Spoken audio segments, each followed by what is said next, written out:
Une nouvelle exposition à l'espace Saint-Jacques de Clisson est proposée par l'association Histoire et Patrimoine qui retrace l'histoire des industries sur les rives de la Sèvre, de Bousset à Monnières. Donc nous avons choisi cette année, pour thème de cette exposition, l'industrie, et plus précisément l'industrialisation de la vallée de Clisson. Cette industrialisation apparaît comme l'évolution du premier métier. Évolution parfois lente, parfois dynamique, jusqu'à l'essor du machinisme au XIXe siècle, qui donne définitivement au terme industrie au sens actuel.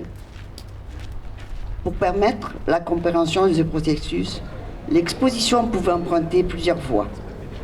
Dans un premier temps, s'attacher aux progrès techniques qui ont permis le perfectionnement des usines au XXe siècle. Au XIIe et XIIIe siècle, on a compté jusqu'à 40 000 moulins à temps en France. Et dans la vallée, un peu plus de 30 chaussées et 30 sites.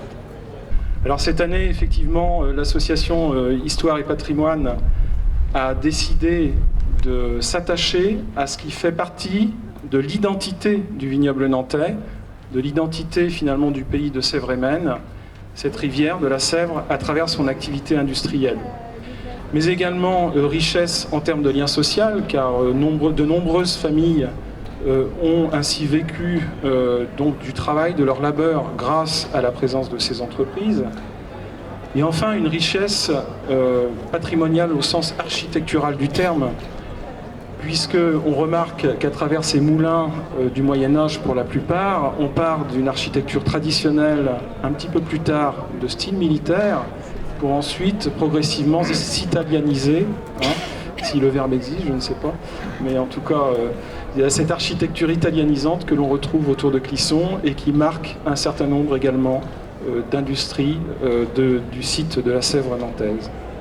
C'est au nom de la communauté de communes, dans un premier temps, que je vous adresse des félicitations pour le travail que j'ai juste un petit peu découvert il y a quelques instants, mais sur lequel je consacrerai beaucoup de temps, car vous savez mon attachement au moulin et au site de la vallée de la Sèvre nantaise.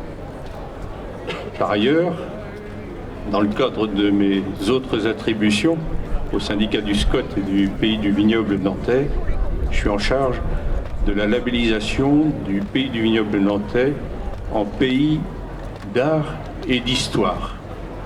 Quelle plus belle contribution apportent les Clissonnais à ce dossier que nous espérons présenter au ministère, soit en novembre, soit en mars prochain.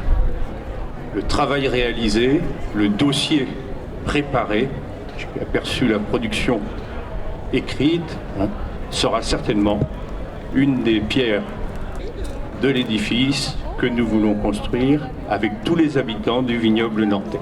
Vous allez voir, on a eu la chance de découvrir cette exposition, cette superbe présentation et puis ce retour à ce qui fait la richesse de cette vallée de Clisson, cette Sèvre nantaise dont il faut encore et toujours parler, parce que c'est une vraie richesse, ce trait d'union entre ce carrefour des trois provinces et Nantes, avec vraiment des paysages, mais aussi un patrimoine.